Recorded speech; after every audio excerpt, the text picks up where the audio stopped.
Hello, guys.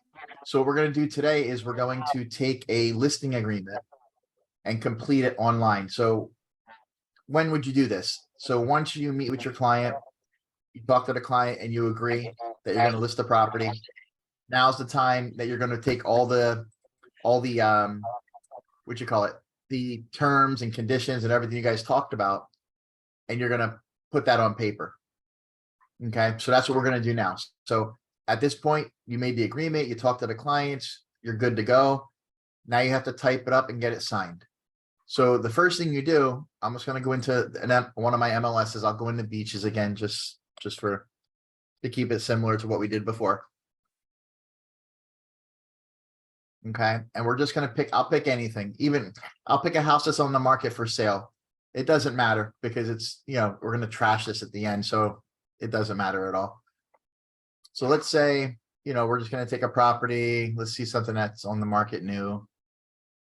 And let's take something, I don't know, let's take this here, $2.2 million. Let's take this one. Okay, let's take this place in Miami. Okay, so here's all the information for it. This is the MLS listing. Again, the first thing you're going to do is you need to get a copy of the MLS listing. So you're going to go to the listing, you're going to hit print. Okay, you're going to agent full and you're going to print it to a PDF. That's going to generate it. It takes a second to generate the PDF. And then we're going to go over here and we're going to download it. So agent full, I'm just going to let it download that way. And I'll change the name in a second over here. So we're going to go over here and we'll make this listing or MLS listing test. Normally you would put the address in there, right? Or the MLS, the address would go in there for MLS, whatever the address would be. Okay. Now we're going to come back in here and we're just going to go, we can take the print out and we can go back to the previous screen. And we can also get the tax record from here. So you need a tax record as well. So we're just going to go up here and we hit IMAP and we're going to pull the tax record. I'm going to pull the tax record like this. And here's your tax record. Now, when I populate this, it's going to put this person's name in because it pulls it from the record. We're just going to take the name out and I'll put test in there. And then I'll send it. Mike, I'll send it to you again. We can do a signing, send it back, show people how to sign it, and then I'll just cancel it. So normally, like here is the PID number, the property identification number. So we're going to go here. We're going to copy this because we need that. Now we also need a copy of this. Okay, so we need to go here and we're going to go print and we're going to save it as a PDF. And this will be, I always take this here and I go to the word tax and I erase everything from the front of it. And I go right to the desktop with it. Okay, so now over here, you're going to have the tax report and you're going to have the MLS listing, right? The test. They're the two documents. Okay. And there's that. Okay. Now we have this number. Now we're going to go back into Matrix. We're going to go back to our main screen. And we're going to go down. There's different ways to open Transaction Desk. You can come over here and open it. Or once you're in Matrix, you can just come down here and open it. So we're going to open Transaction Desk. And we're going to create a transaction.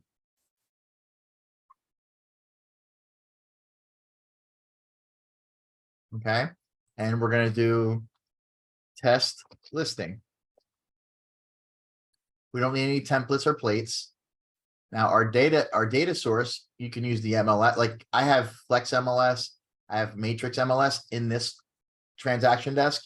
And in the other transaction desk I have for Jacksonville, the Flex or the real MLS. But for this point, we're just going to go here and we're using IMAP. IMAP is the most accurate. So if you use the MLS, it's only as good as the agent who put the information in. So if you want to base your authenticity off the information of an agent putting it in, or who do you want to base it off? The tax office, like the tax appraiser. Who do you want to base it off of? I want to go off the government, the tax office, right? So you always want to go with IMAP. And then it asks you for the county. Now this is Miami, so it's Miami-Dade. And you're gonna go tax ID number. And I always, you gotta check.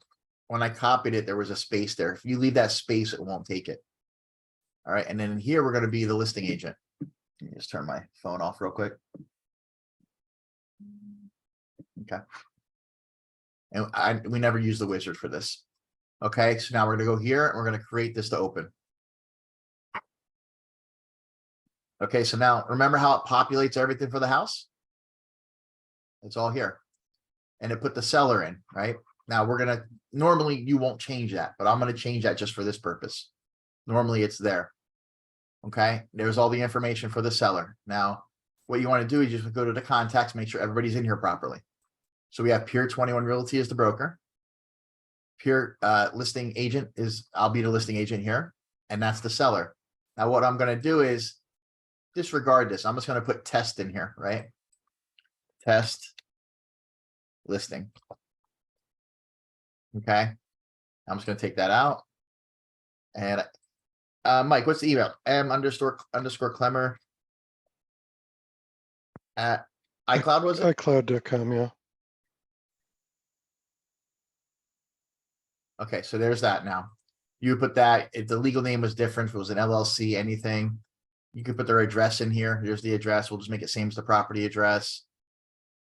Now, normally you can add them to your address book. If it's a client, you want to add them, so they'll be in there forever. Once you put them in, if you have to do different documents, addendums, different forms, it'll be there, but I'm not going to add this because it's just a test. Okay. And that's the seller. You can make them anything here, right? But they're the seller. Now this here, whatever you pick here is how it's going to populate it. If you make them the buyer, it's going to fill them in the buyer line. If you make them a lawyer, they're going to fill in the lawyer line. If they're the broker, they're going to go in the broker line, right? So when it populates in, you need to make sure you have the correct thing there. So they go into the right places to sign, right? All right, so we're going to go ahead and save that. So now we have the property and we have the contacts. You must always put the property and the contacts in first, because if you go and get the forms first, it won't populate the people. Okay. There you go. All right. And that's good for that. And that takes care of that now, right? So now we got to go to the forms, right? So the forms will be the next thing that we need to do. So we're going to come over here and we're going to go forms. Now, as of right now, there's no forms in there. So we're going to go add, and we want an exclusive right, right? Exclusive right listing agreement. All right. And here you go. Now, these were all your agreements, right? So here's your exclusive right, non-representation, no brokerage agreement, exclusive right, single agent, exclusive right, transaction broker, exclusive right, lease agreement, short sale addendums. Okay. So if you're doing a listing and you're doing a short sale, you got to do the addendum with it, right? Exclusive right for commercial property, right to lease commercial property. So all these forms are here. These are all listing forms. And then you have the beaches forms. You know, they have different forms for commercial transactions as well. Okay. And they have exclusive right of sale. So if you're doing an exclusive right of sale where you're going to let the owner, if they find the buyer, sell it without a commission, you would do that one, right? And transaction broker, exclusive right to sale. And then you have exclusive right of sale listing agreement. This is what we want here. 18TN, exclusive right of sale listing agreement. Oh, I'm sorry, this is the consent. So if you do a single agent and you need to change to a transaction broker, that's the form the transition, right? So exclusive right of sale listing agreement, transaction broker, the ERS 18TB. That's the form we use every time. Unless we agree on something different, but that's the form that's used every time. Okay. Now let's also say at this point, we need to do a seller disclosure, right? So we have to add a seller disclosure in there. This always goes in here, every deal. Okay, so we're going to go seller property disclosure, authenticign, right? This is the one that they actually have to click all the things. When I send it to you, you're gonna have to click no. You're gonna have to click a bunch of them when you go through, but you'll see how it works for them.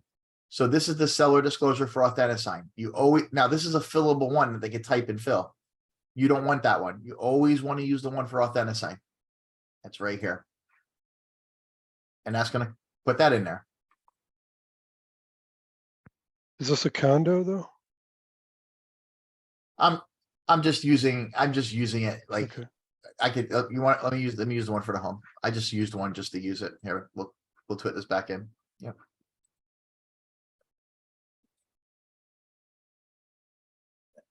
A second. So yeah, seller property disclosure, there's worksheets here, interactive ones where they can actually fill it out and send it back to you. That's for the condo. Here's for residential. So we're going to use this one right here. Seller property disclosure residential. Okay.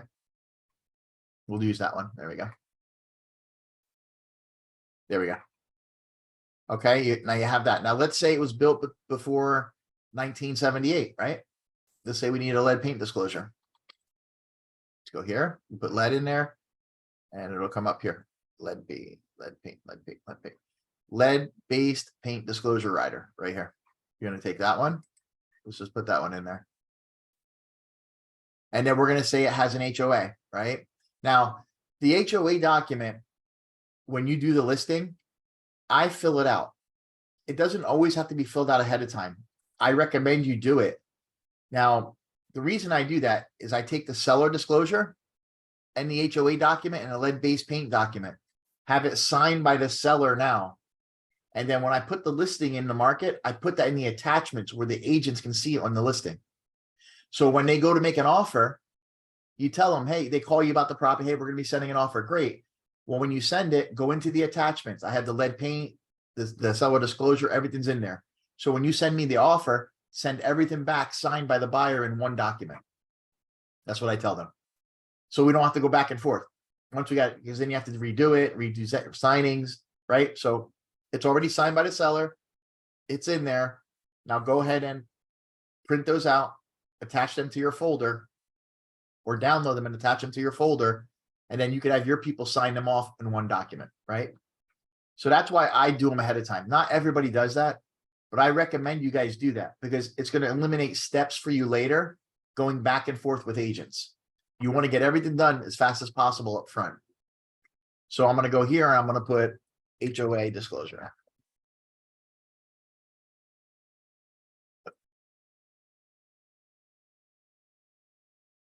Oh, I hit the wrong thing. Give me a second. Bear with me. Add a form.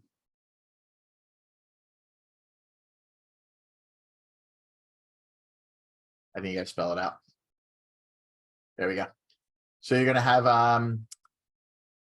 this would be when you get the documents. Remember we talked about giving the documents. When they receive the documents, they get a 3-day time period to review them.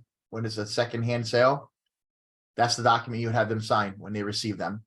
Here's the homeowners association addendum. This is what's going to have to be done now. Okay. Now, also when I'm doing a listing, I'll actually get the homeowners documents. Then I'll tell them we need all the homeowner association documents, the rules. We need copies of everything. And most of them are online now. Most of them are PDF files, so they'll send them to you. But while you're taking the listing is when you want to get all that information from them. Okay, so we're going to put the homeowner association addendum in there. Okay, now we have everything we need, right? Here. That's the standard forms. Now we're going to have to put the MLS in later. We're going to have to put the transaction fee disclosure later. All that stuff will go after we fill these out. So what I'm going to do is now we have all these in here. Now we're going to start filling them out. Okay. So we're going to start with the actual listing agreement. Okay, so we have test listing. And the broker is going to be, let's see, Pier 21 Realty, LLC. And let's say it's going to go on the market. Here's where you put the dates. So let's say it's going to go August 9th. And we're going to go 6 months. So September, October, November, December, January, February. So you're going to go February 8th, right? There's your 6 months. It populates the address. Okay, it gives you all the information in here. The legal description's populated. The full legal description's there. And then it comes down here. If there's any personal property, including appliances. Okay. Sale includes hot tub, washer and dryer, and all kitchen appliances.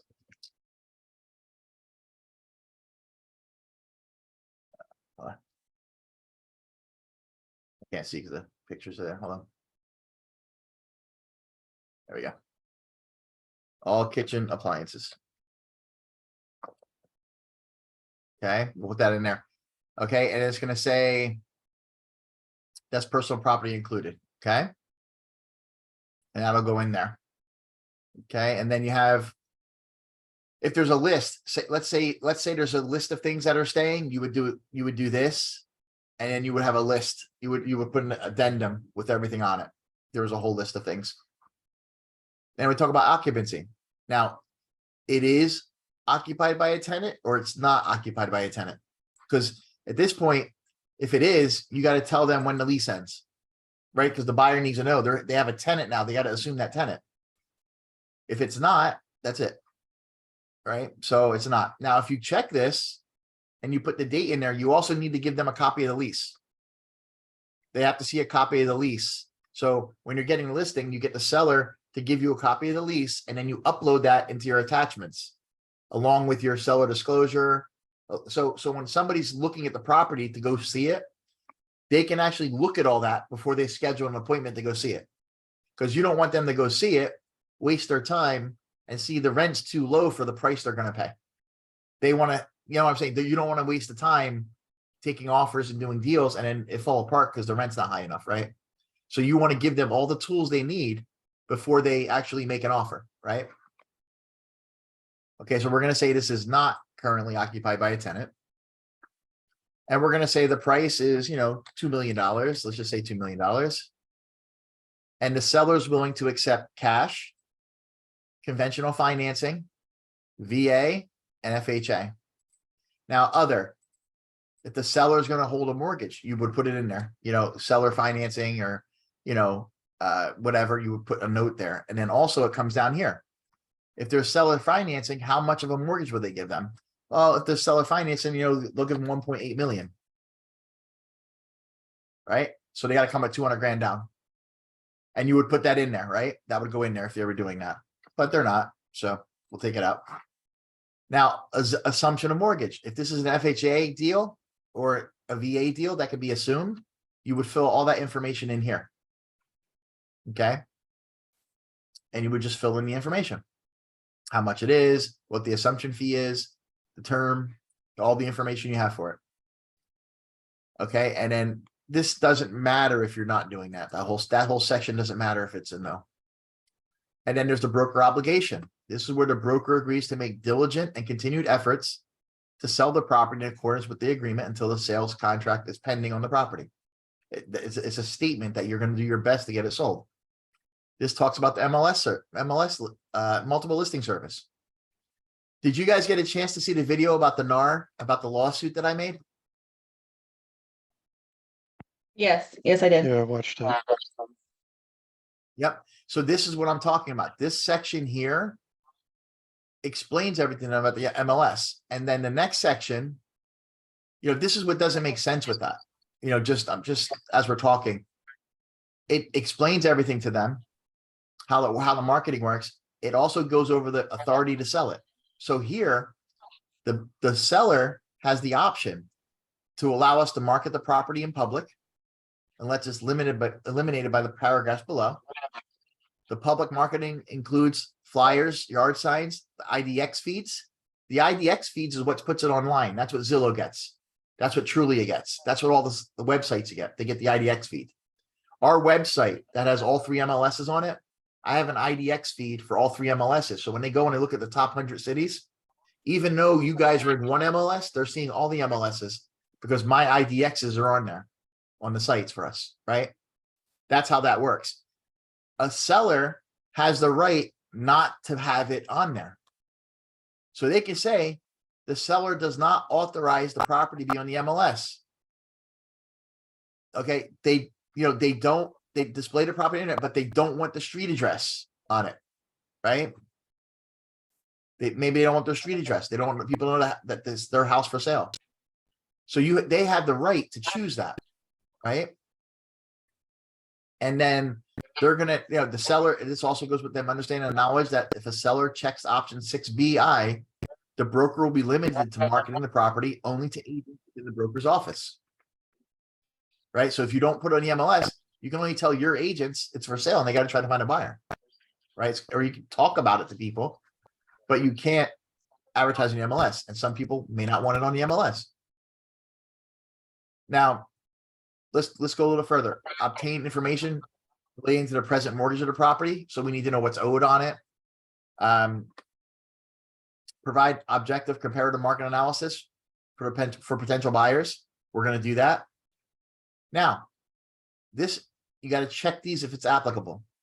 If you're using a lockbox, you have to check this. They have to agree to it.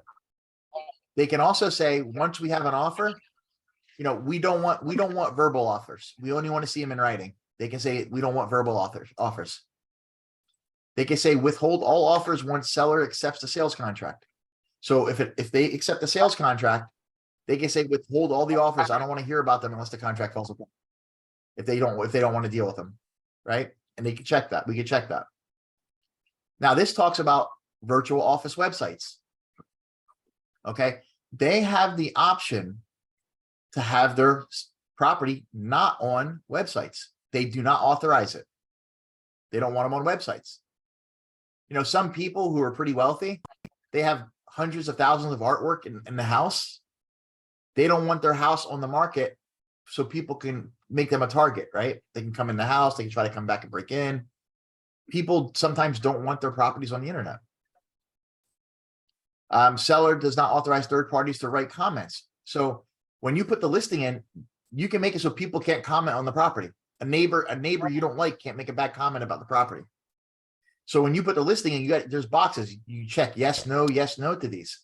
And then that determines if Zillow gets it, if the internet gets it, those boxes. Okay. So this has to do with a lot of that lawsuit, right?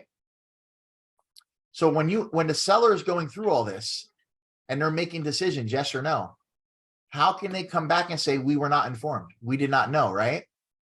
Now let's look at the seller obligations. These are all the obligations that the seller has to adhere to. Okay. You go over them with them. And then you go over the broker obligations, what the broker must do, right? What we're going to do for them. Now it gets down to the compensation. Okay. This is where the whole thing is as well. Now, you cannot say we charge X%. That's price fixing. Every commission is negotiable. Okay. Sometimes I charge 6%. Sometimes I charge 4%. Sometimes I charge 5%. It depends on what you're doing. Sometimes I pay the other agent 2%. Sometimes I pay the other agent 5% or 3%. Or sometimes I pay him 2.5%. It just depends. It's all negotiable. You can't say this is my fixed fee. That's not possible. It's illegal. So, let's say we're going to charge 6%. So we're going to charge 6% of the total purchase price. Plus, let's say we're going to spend, $3,000 on marketing. You can actually charge them a marketing cost. Okay. You can do that. Or if you say, I'm not going to charge you 1%. I'll charge you a $1,500 marketing cost and you pay me a flat $15,000 to sell the property. You can do that too. There's companies out there, right, that do these limited listing agreements.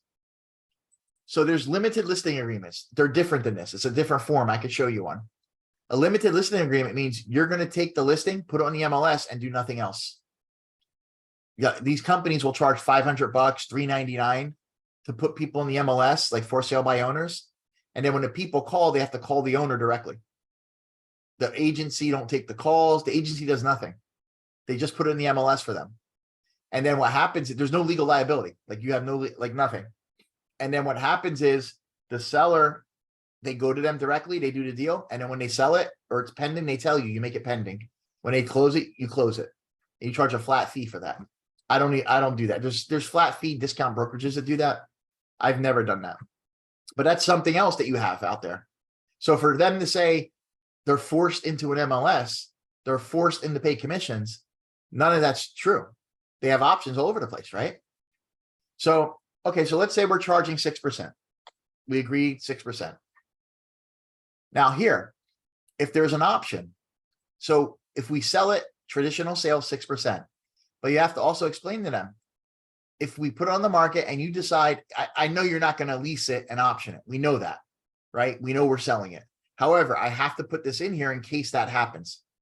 You know, if somebody comes here and says, look, I'll give you 200 grand down. I'll give you X amount of money for 2 years and buy it. We need to know how that's going to work. So I'm also going to charge you 6% there. So I'll do a lease. We'll get it all done. We get 6% of the lease. And then when it sells, we get 6% of the sale. We'll do all that, right? And then this one here is how much percent of gross lease value of a leasing fee. So this here is, if we put it for sale, let's say somebody comes and they decide to rent it and they don't sell it. What are you going to take? Okay, what are you going to take of the rental? And usually you take 1 month, right? 1 month's rent. So what I put here, 1 month's rent is usually about 10%, right? So if they're going to borrow, if they're going to rent a place for $2,000 a month, that's $24,000 a year, right? So that fee would be like $2,400 is what we would charge them. Does that make sense? Yes. And that way you can even put 8% there. And then, you know, that would be split or however you structure it with the other agent, right? So that's how you explain this to them. Because look, we know you're not going to do this. We know you're not going to do this, but we have to put this in there in case it happens. Right? So this is the number that matters for the sale. But this covers you in case something else happens. You never know. Things can happen, right? So it goes about the broker fee, you know, how it works. And if so broker fee is due in the following circumstances. If any interest property is transferred, whether by sale, lease, exchange, government action, bankruptcy, or any other means or transfer, regardless of whether the buyer is secured by the seller, broker, or any persons. The sell, because this is exclusive right? If seller refuses to or fails to sign an offer at the price and terms stated in this agreement and defaults on an executed sales contract or agrees with a buyer to cancel the executed sales contract, if within how many days of termination, I always put 180,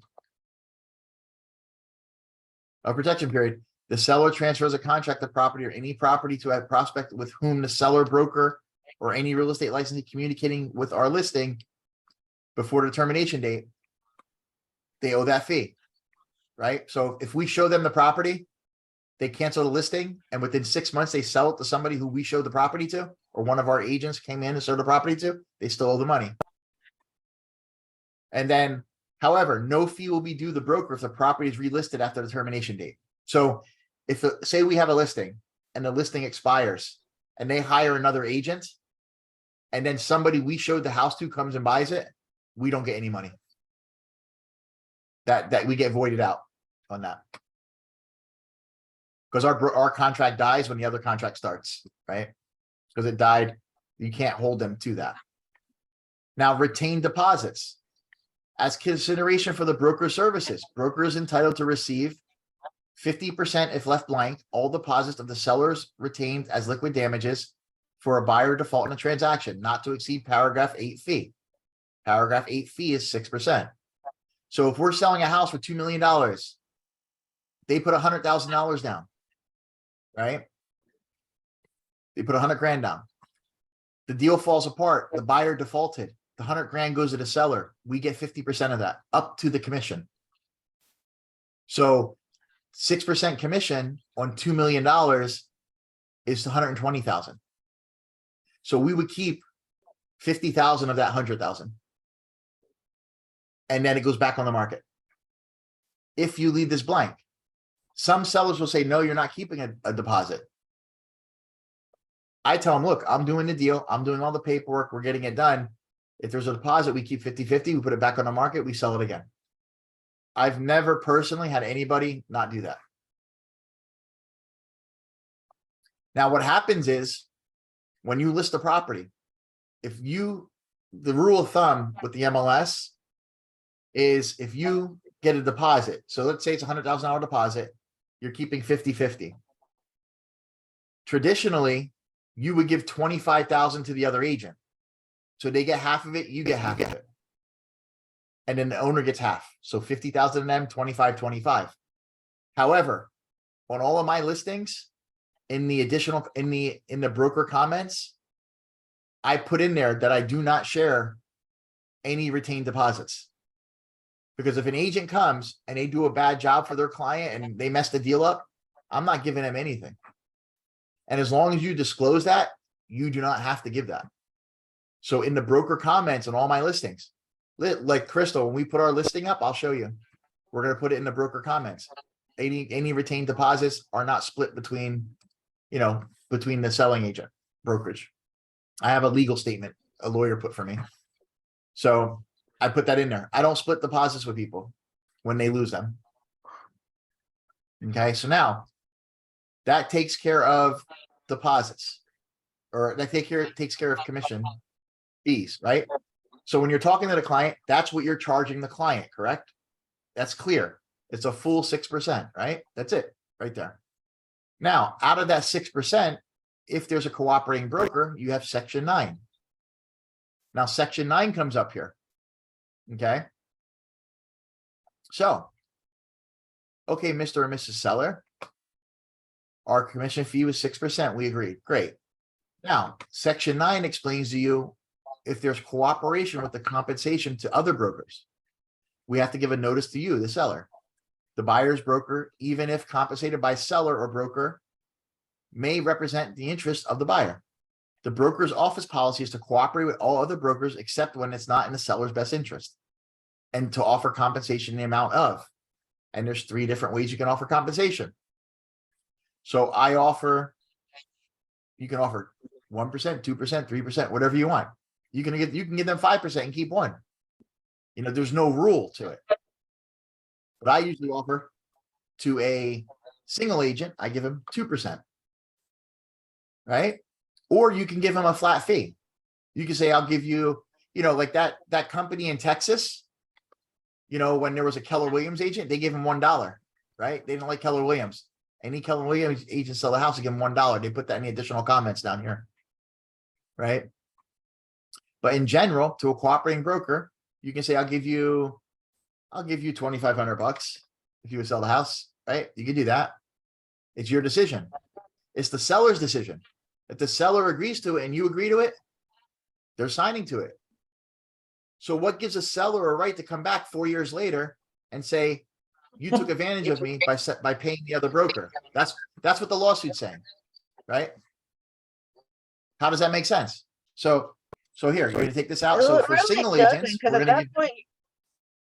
I said it really doesn't Yeah. at that point. Like, mean, you're every the one state's paying different. the buyer, not the seller. Right. But you see, I don't know how it's going to work out, but I'm just saying, like, this here is what you do. So for a single agent, you're going to pay 2%. Okay. For of the purchase price, where is it here? Compensation in the amount of 2% of the purchase price to a single agent for the buyer. And then over here, for the transaction broker, we're going to give them 2%. Now you can also give them a flat fee too, right? If you wanted to, right? And then here, how much you're going to give to a no brokerage relationship. So no brokerage, I usually give them 1%. There's no liability. There's nothing they're doing, right? So I'll give them less. Okay. Now, not only do they agree to this, right? They agree to the price. They agree to giving that part to the other. They can also say, I'm not going to put it in the MLS. And it will not be placed in the MLS. So how are they forced into the MLS? They actually have an option not to put it in. Put it in. Right? So there's that. That's how that's completed. Now you have your broker's relationship. This talks about how the broker will act and be on the transaction. You have your conditional terminations. You have a cancellation fee. I usually don't charge a cancellation fee, but if I'm doing a big deal and I'm going to spend 5-10 grand marketing it, And if the customer cancels, I'm gonna get reimbursed that. I'm gonna tell them, look, I'm gonna spend $7,500 on advertising and marketing your property. If you cancel this agreement before it expires for any reason, you're gonna have to reimburse me the money I'm spending. If it's a big deal like that.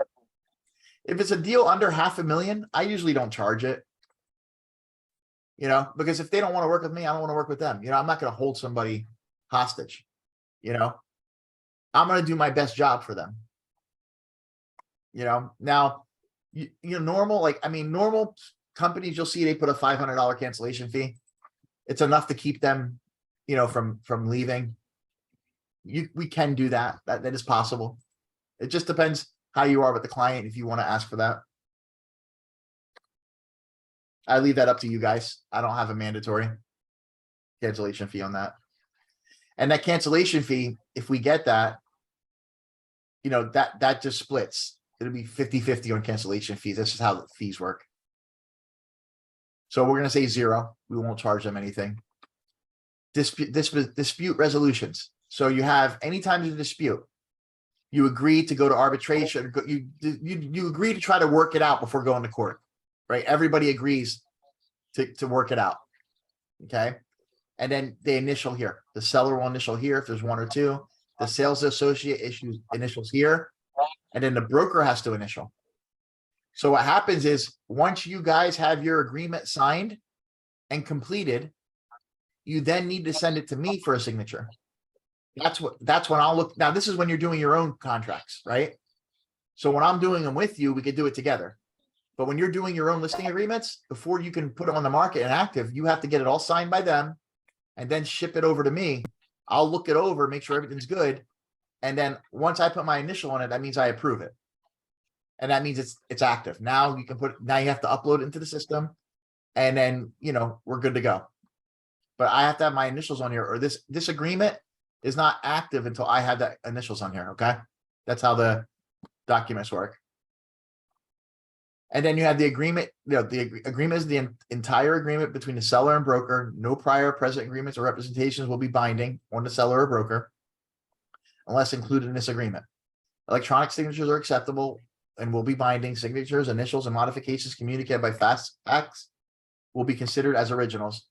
The term buyer is used in the agreement includes buyers, tenants, exchangers, optionees, and other categories of potential or actual transferees.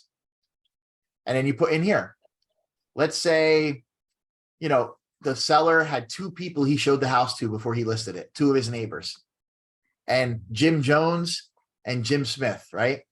So you put 1. If Jim Jones or Jim Smith buys the property, the seller will not pay commission. That's if you agree on that, right? Option 1. If Keller Williams sells the property, right? This is like what that guy did in Tennessee. Their cooperation fee will be $1, right? You can put whatever you want in here, right? I would never do that because that's not fair to the agents, you know. But yeah, I mean, that's a bad move, unethical if you ask me. Like that's Who did that's not that? fair, man. There was a brokerage in Tennessee, or not in Texas, and the guy had a battle with Keller Williams. So Keller Williams, that's their home state. They're huge there. So he had a big brokerage as well. And anybody, like, he lists the property, and Keller Williams agent, you have to show the property. You cannot say no. Right. So what happened was, anytime their agent sold the property, their commission was $1.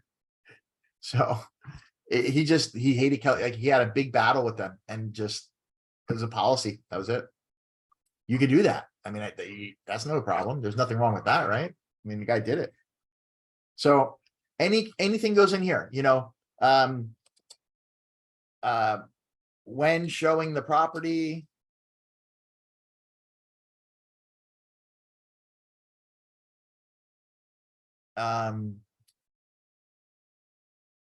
Buyer's shoes must be removed, right?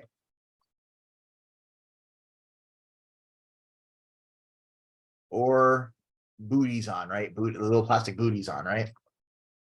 Remember, when you're a transaction broker, you can do things that are in writing, right? You can do specific things that you're told if you agree and they're in writing. There's something you agree in writing, right? So things like that. This is where that stuff would go. Also, one of the things I do, I always put, now we're charging 6%, right? So if we bring the buyer, I always tell them, if Pier 21 Realty procures a buyer, the commission will be reduced by 1%. So not only are we going to bring the buyer, we'll make more money, but we're going to charge you 1% less, right? So that's something that I put in there, right? I always put, you got to put the LLC just to make it legal like that, right? And that's it. Like that, right? Now, if you guys, if you do anything special for people and want to do special deals for people, just run them by me so we can agree on stuff, right? Don't do anything where, you want to do different things and stuff. Let's just figure them out before we put them on paper, But that's kind of how that works, right? And then you have your listing agreement. There it is. They're going to sign here. Seller's going to sign. You're going to have the sellers here. There'll be two sellers, or if there's two, but there's only one here. The telephone number would populate. I didn't put a phone number in, but it would populate when we did that. And then the broker signs here, or you. So it's authorized sales associate or broker. You guys will sign here. And then you must put here when you returned it to them. So I'll put, I'm going to send this to you now. If I know you're not going to sign it till Friday, I'll put Friday's date, right? You have to do this and you have to email this to them and copy yourself on it. You don't have to copy me on it, but you have to copy yourself. Well, you could copy me on it and I can put it in the folder, but you have to send it back to them, because if you don't send this back to them, this contract's not valid. And if you don't have it proven that you sent it back, if they say they never got it, you can't get your commission. They won't pay you.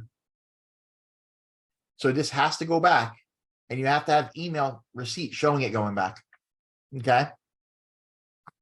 So you could copy me on it if you want. I'll just put it into your folder for the deal. And in that way, because the other thing too, copying me on it would help, but also you're also going to upload this when it's done, right? So you're gonna send it to me. I'm gonna be the last initial, and then you're gonna upload it anyway. But you also want to keep record of them getting it. You got to have that. Okay. If there's ever an issue. And that is the end of the listing agreement. That's the 4-page document. Do you guys have any questions on that? No, So if Okay, good. if you're So not what we're going to do is- list, if you're not going to put the listing in the MLS or advertise it, then how are you going to? Oh, hold on, Mike. I hit the mute thing. I'm sorry, Ben. Can you, Mike? Yeah, I cut you off there in the middle. Can you say that again? I was just wondering, you have the option not to list the property in the MLS. So how are you Yes. going to sell it in that case if they want to do that? You would go to brokers and you would tell them what you have, and you would show them the property. You could do like a nice CMA or a nice report. Go to different brokers' offices and say, look, I have this house for sale. We have this pocket listing. It's called a pocket listing. We have this pocket listing for sale. It's not on the MLS. The seller does not want it on the MLS. You can go into all the brokers, all the big brokers. I had this for sale. I had this for sale. I had this for sale. It just won't be publicly on the MLS. Okay. And the agents in your office can sell it, right? It could be something you sell. Okay. That takes care of that, right? So there, that is your listing agreement. That's how you complete that. So let's go here. Save it. I always do that. It auto saves, but I still do that. I had a situation where I was doing documents and it would freeze and I'm like, it didn't save. I just have a habit of saving the plate safe. So that takes care of that. Now we got to go to the property disclosure. The property disclosure kind of fills itself out. Everything's on here. You make sure the address is correct. We're not allowed to fill this out by law. So we can't even do anything on this. I just want to make sure the address is correct.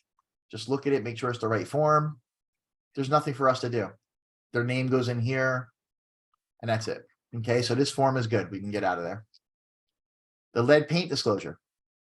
Now we're the seller side on this one, right? So you're going to initial over here, but I have to fill this out. So we have no, we talked about it. There's no knowledge of lead paint and there's no reports for it. We know that. Okay. So the seller is going to sign there and then the agent's going to sign initial here and sign here, right? On this one. Okay. And that's it. That's all you're going to, now, if there was an issue, you would list the documents, you would attach them, you would do all that, right? But there's no issue here, right? Now, we don't know who the agent is here. We don't know who the buyer is. So we leave that blank right now. We just worry about our side, right? And that takes care of that. Okay, so we're going to save it. And we're going to get out of there. Now we have the homeowners association addendum. We're going to come over here. And we're going to go through here. The property's there. We don't know who the buyer is yet, so we're going to let it go. And we go through here. And we have to say the homeowners association is mandatory. Okay, the buyers has 5 days. You can leave it blank, 5 days to make application, right? Get their approval. You can put 5, you can leave it blank, whatever you want. I always fill them in. I don't like leaving blanks on contracts. I just like to fill them in, but it's okay either way. Fees for the buyer. Okay. So this talks about, this will talk about here. If there's any transfer membership fees, the seller will pay all fines that are against the property prior, blah, blah, blah. It goes through all that. Seller will pay the amounts due before closing and the buyer will pay amounts due after closing if there's any assessments. If the assessments may be paid in installments by the buyer, if left blanked, okay, you're going to make where the seller pays them, right? The seller has to pay everything off because if the seller is checked, the seller will pay the assessment in full before closing. So if there's a $15,000 assessment on the building for windows being put in, the buyer doesn't want to pay that. And this is part of the negotiation, right? So you're going to put seller. Because the seller's gonna have to pay that at closing or prior to closing, right? Give me 1 second, guys. So that's how that works. So the seller is gonna be, you're always gonna want the seller to be responsible for that, right? Now, maybe a seller won't. Maybe that's just, look, if the buyer wants the property and the seller won't do it, they're gonna have to deal with it, right? They're gonna have to negotiate that. But that's something that usually is required. People usually say, look, I'll pay it off before, they mark it up in the price or whatever they're doing. I mean, there's assessments now in some buildings in Miami, $75,000 to $100,000. There's assessments and people are like, they don't know how they're going to pay them. Like they have to do loans and, So I a saw lot of stuff going on one, with there's that. a condo here on Marco and they were Yep. charging, it was such a big assessment, they were charging a certain amount every quarter to be paid. And the guy was Yeah. probably just Or they trying get a to, loan. yeah, Yeah. The association sometimes gets one big loan and they divide it up to each person. They got to pay it. Like they get one big loan. The association does it and then they divide it like per unit or whatever. But you have no So- choice because like you gotta think that building that collapsed, Yeah. those units needed over $100,000 assessments. And the people who lived there didn't want to pay it. And that was some of the problem.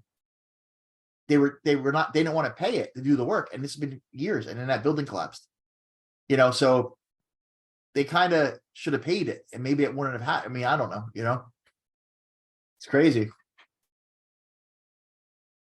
But ever since that happened, it was like, boom, you know, like they started on everything down there. Now you come down here and you gotta list the fees, right? So the following dues and maintenance fees are currently charged by the association. You know, and you gotta list the fees in there, whatever it is, you know? So you're gonna have, you know, let's just say, you know, it's 400 a month.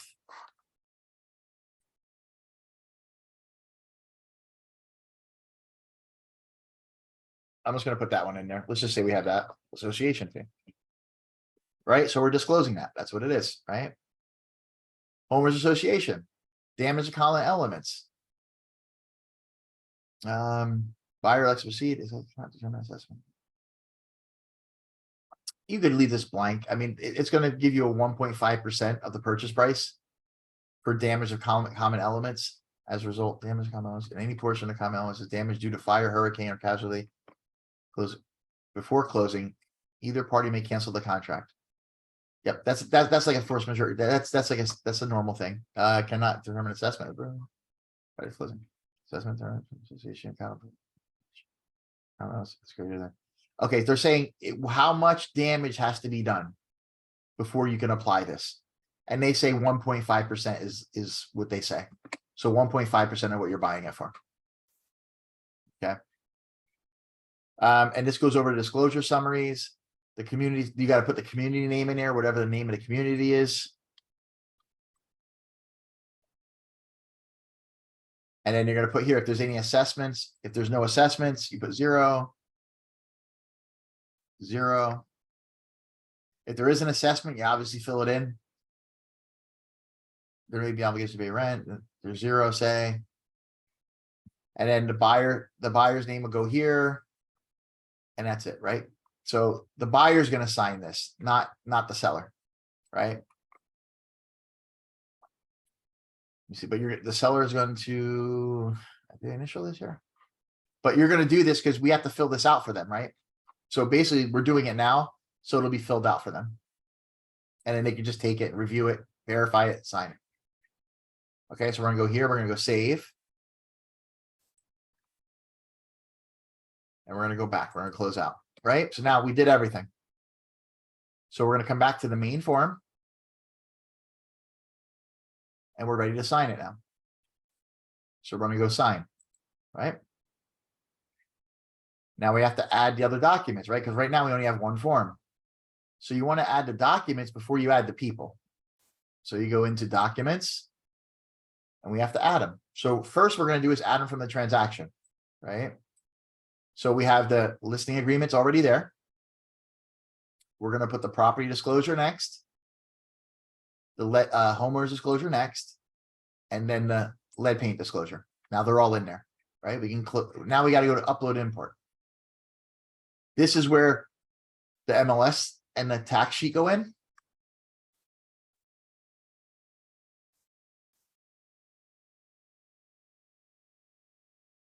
Now we have them in there. Now, if now the driver's license would go in, right? So if you had driver's licenses, they would go in. Any other documents. If it's an LLC selling the property, you got to put the LLC documentation in there. If there's a partnership, you got to put the partnership agreement in there. If it's a trust, the trust has to go in there, right? Everything has to go in there because you want everything in one file for our purposes. And there's everything. Now you can look it over. Everything is there, right? Now, what do we need? We need signers. So I'm going to add the participants, right? So I'm going to add myself. And I'm going to make myself listing agent, not listing broker. Where is it here? And I want to show you why the initial won't be done. Okay. I'm going to show you in this one how you can set it up to go in 3 settings, right? So there's listing agent, add participant. I'm gonna add myself again. I can't do it, I don't think, right? I can't do it. It's not gonna let me. All right, I'm gonna add from transaction. I can't do it that way. Okay. Here's Michael. And I'm gonna add him in there. He's gonna be a test. So now it's gonna put, you see how it populated him in there? Right, so you're there. Populated, the initials, initial,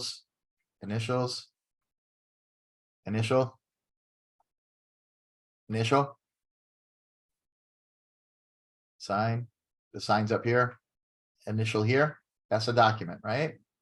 Now, you're gonna have to check all these, man. You just gotta, just check them and go through them when you do it.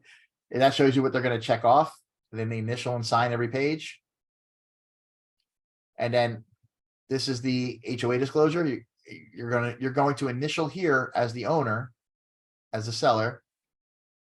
But the buyer, you're gonna initial here, and but the buyer signs. So you're gonna initial those two places. Buyer signs on that one. And then lead paint disclosure, initial, sign, right?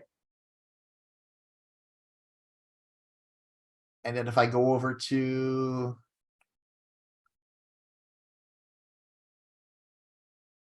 I added, didn't I add myself already?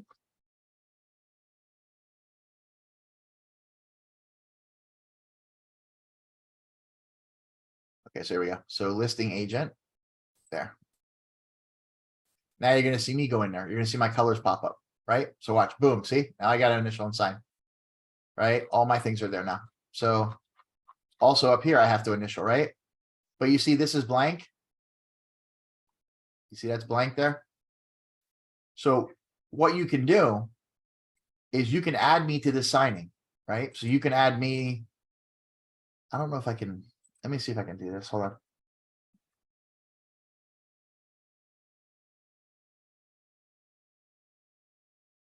Yeah, I'm just gonna pick this one. You guys would put me in as broker in yours, but I'm just gonna do this real quick. Okay, so now I'm gonna take another setting that I have in here, PAS one. And let me see. Or the PS one, right? This one here. Okay, so I'm gonna go here. And I'm gonna put. Like this. And you're gonna make me the broker. Listing broker, right? And you're gonna go next. Watch what happens. Oh, was that the wrong one? Okay, that must have been the wrong one. Okay, hold on. Okay, see how you put it there? So I just moved it over there. So now you see, you want the buyer to sign first, right? Right, so you want the buyer to sign it first. You'll sign it second. And the broker will sign it third, right? You want it in that order because the broker doesn't want to sign it before you make sure it's right. So you can set the signing order. You see this here? So what I'm going to do is I'm actually going to make it where I sign it first, Mike will sign it second, and then it will come back to me third. So when I want to set the signing order, I go like this. Okay, so I'm going to put listing agent first, right? So this is going to go first. Mike will sign second, and I'll get it third, right? So that's it. Now watch, I'm going to go next, and it's going to send. Boom. Now, I'll be the only one that gets it right now, right? So it's showing in the order there. So I'm going to go into my email.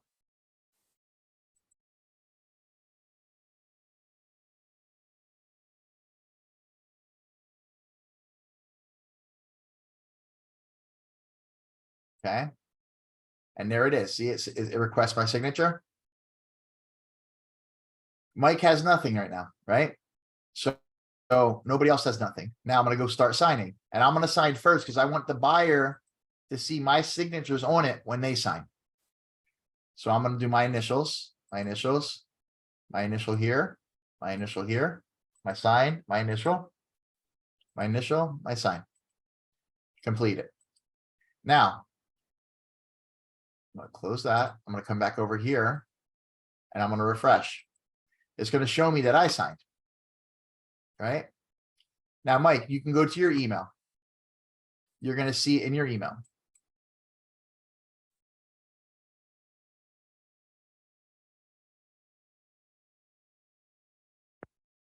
So you can go ahead and go in your email. Yep, it's in there. Good. So go ahead. It's gonna take you a minute. You're gonna have to click on all those damn things. But just click no on all of them. Just go boom, boom, boom, right down them all. So, or whatever.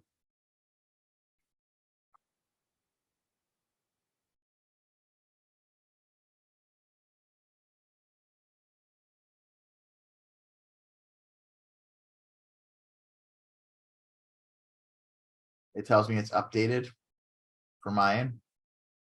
Right? It's telling me you actually opened it and you're looking at it right now. So I know you opened it. And it also tells you over here, right? So if I click in here, it's gonna tell me Mike opened it, see? This here means he opened it, he authenticated it, but he hasn't signed it yet.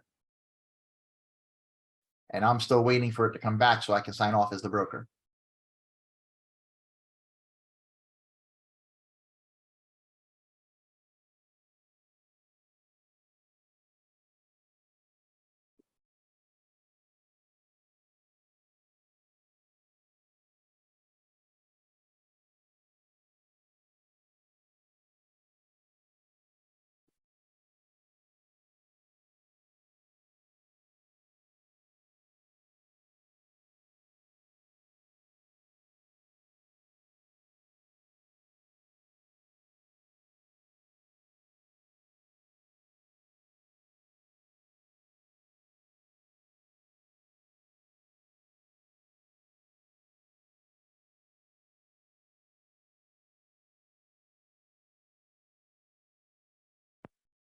All right.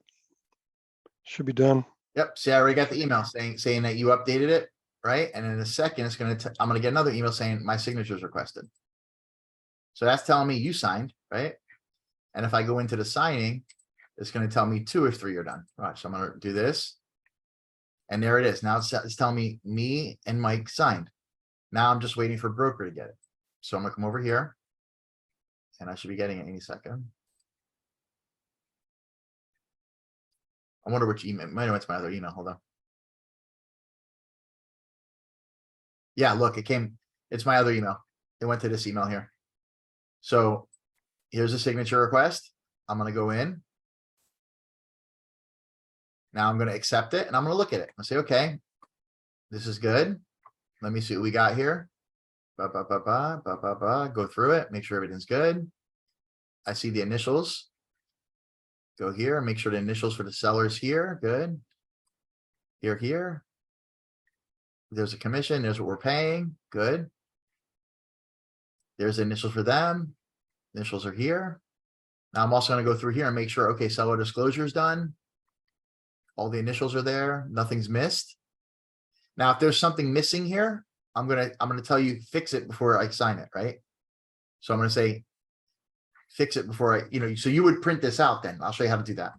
Let's say there was an initial missing, like everything's good here, right? We're good. Everything's completed here. Signed, done, good. But let's say there was an initial missing. What you would do is you would go here and you would do view latest PDF. And that PDF is going to be the one signed by me as the agent and you as the client. See, it's going to be the one I'm looking at. And you would download that. And let's say you had to put an initial here.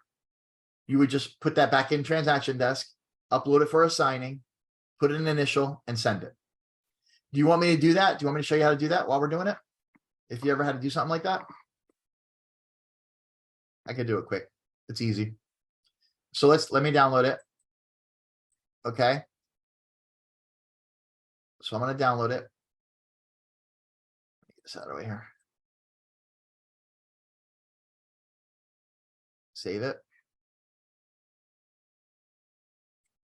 And right here it is, right? Now, for argument's sake, I'm just gonna, okay, say this was great, right? Let's say everything was good. If everything's good, I'm going to go ahead and go in here. And like if everything's good, I'm gonna go ahead and then just initial this. Let's just say it was good.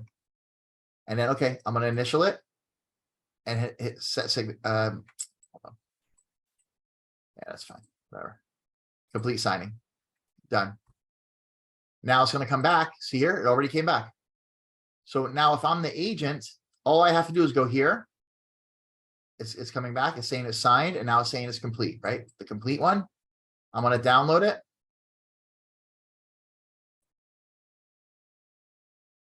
And then I'm gonna put here, I'm gonna put executed, EXECUTED, right? None of this matters. You can just put executed and the address would be there. And you can save that, right? And we're gonna come back over here. And here's your executed agreement. This is what you would upload into the system, right? So once this is executed, within 24 hours, it has to be uploaded into the system because the state is going to see. If you ever say somebody makes a complaint, right? Say this person makes a complaint. They're going to see, okay, it was signed August 9th. So this better be in the system by 5 p.m. August 10th, right? That's how it works. And if they say they made a complaint 2 years from now and they come back and you didn't put it into August 11th, you have a violation. That's how that works. So you just, as soon as you download it to the desktop, you email it to the client and copy yourself. And as soon as you do that, you upload it into the system. You don't wait an hour. You do it right away and it's done, right? That's how you do it. Now that one's complete and done, right? So let's get out of there. And I want to go back into transaction desk. Okay, so that's done and over with, okay? Now all this stuff here would go in the file. This would be your file here. Like you would open a file for that, right? Now you have text. Let's say this here needed to be fixed, the test listing. Let's say you missed an initial. So you come back over to your transaction desk. You're in your home, right? This is the home area. Now, when you wanted to make a new deal, you went add here, and that would make a new deal. We don't want to go back in here right now. All you need to do is do a signing. So you come over here and you click signing to fix it. And you have to go here and you want to go, see, these are all the signings. These are all my signings, like from ever, like all my signings, all the things I do. I keep them forever. I never get rid of them. Okay. So you're going to go here and you're going to go add a signing because now you're not on the home, you're on the signing page. And you're going to put initial needed to execute, right? So you know what it is. Because you see, you're going to keep all of these. Not all of these have to go to the broker. You're going to keep all these in your folder. Only the executed ones have to come to me, right? These won't be uploaded, but you want to keep a record of everything for you and timeframes. So you're going to save that, right? Now here's your, what are you going to put in here? There's no forms, right? You're going to upload the document. You're going to upload the test listing agreement here.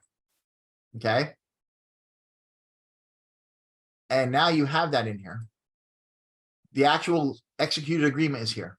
But let's say you forgot an initial right here on page 2 of 4. So what you would do is you would go signers. Now you have to add a signer, right? Now, normally I didn't save you as a contact, right? Because I remember I didn't put you in an address book. So I'm going to have to just put something in there. I don't think I have you in there. See, these are all my signers, like in this software for this one. I don't think I have. No. All right. So what I'm going to do is I have to add you new, and I'm going to put test. Normally you wouldn't have to do this because you would be in there, right? Because you would save the client. You would just click client, boom, they'd be in. I'm just doing this now because I didn't save you as a test in the thing. So M-A-L-E-M-M-E-R. Like iCloud, was it? Com, right? Yep. It's com or is it net? Com, right? Yep, that's right. Okay. So I'm going to save it just for now. I'm not going to save you in the list because I don't want to have like a bogus thing in there. All right. And I'm going to make you the seller. And I'm going to sign the blocks. Now, what happens is it goes and signs all the blocks again. How do I do that? Let me see something. Hold on. Remove from signing. And I'm gonna try something else. Hold on. Because I don't want to have to go in and delete all of them, right? Because it's gonna re-sign everything because it's the form.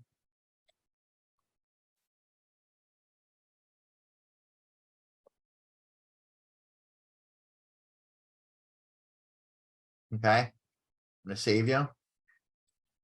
I'm gonna make you, I'm not gonna assign you at all. I'm just gonna put you in, right? Now, see how I did that and it didn't fill you in again? It would have double signed everything. Don't assign them when you're doing this. If it was a blank page, you want to assign them, you could do it and it will put them in, right? So now we're gonna go over here and we're gonna go tools. And we missed the initial right here. Let's just say we missed one initial right here, right? And all I'm gonna do is go next, and I'm gonna send it to you. Now you're gonna get it, sign it, send it back, and now I have it executed, right? So you should have it in a minute or a second, couple seconds.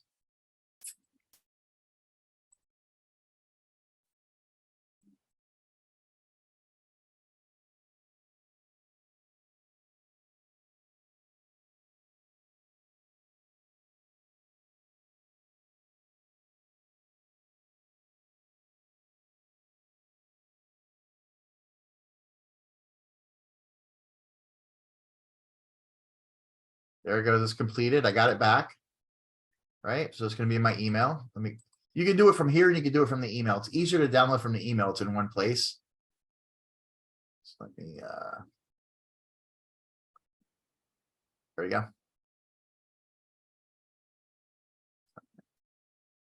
There we go. Signing complete. I go here. Here's a signing, and now you have it. And there's the second initial we added, right? See it right there? That was it. Good to go. That's how you correct something, right? You can mark things out if you want to change the price, like whatever you want to do, right?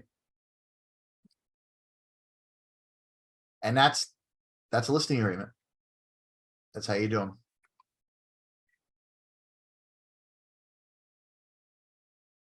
Basically, let me get all these bad emails out of here. It gives me agita when I have emails that don't matter. I don't know how people have 10,000 emails in their thing. There you go. All right, we're good. All right. That's good for that. It's good for that. Yeah. And that's it. Close this. Close this. And that would be you downloaded it. Let's say that was it. And now there's your listing agreement, right? Done. And then the next step would be to start the process, get it in the system, contact the photographer, get things organized, get the pictures done. And then putting on the MLS is a whole different category, right? I'll actually, when I put the listing on the MLS on next Monday or Tuesday, I'll actually do a video with you guys. And when we do when we put that on the MLS, I'm going to be putting that on the MLS here in Jacksonville. But when you do that, the process begins here. And I'll just give you a quick look. So you got to go into your MLS, whichever one, and then you're going to input ad. And then you need to say what agent it is. Like here, like there you are, Mike. So this is Beaches. When I log into Jacksonville, it'll show Crystal, it'll show me, Jacksonville agents. But here, like if this was your deal, you'd be here, right? I put you in, boom, boom, boom, and we would start, and you would start if it was your deal. Now the deal I'm doing with Crystal, I had that signed under me because I'm going to put that in all 3 MLSs. And she was on vacation when we did the paperwork. She was out on a cruise and I had her on the computer like this. So when I typed everything up, I just did it from my system in that way. Doesn't matter how that is. She's still going to get credit for the sale with the MLS as co-agent. And then the commission we split, doesn't matter how it is on the MLS. So that's fine. But I just wanted to show you how that's going to be. So I'll show you how we put that in later. And that's how you start. Like you would go here and you would put a new listing in, add new, and then you would pick what it is, single family, and then you just go through the process. You got to populate everything. you pull it all in and you complete the whole thing here. But that's how you do a listing. And when you want to edit them, you can do all kinds of things. Change the prices. You can't change the price unless you have an addendum, a price modification, which we'll talk about that later. That's all stuff later as you're going. I don't want to kill you with too much stuff, guys. Do you have any questions about the process? Not at the moment. I'm sure I will whenever it comes to doing my own though. Yeah, no, for sure. But I mean, once you do 2, 3, 4 of these, I'm telling you, it's like riding a bike. It's a little overwhelming. It's a little confusing. It's software, but I'm telling you, it's the most amazing software. I mean, my buddy was in Afghanistan and I sold the house and bought a house for him while he was in Afghanistan, all because of signatures and softwares and getting power of attorneys and things like that, right? You can do deals for people around the world and never meet them. The way this system, I mean, it's a powerful, powerful system. And it's just how you use it as perception for people, right? So, all right. Right. And that's how you do a listing agreement. So I'm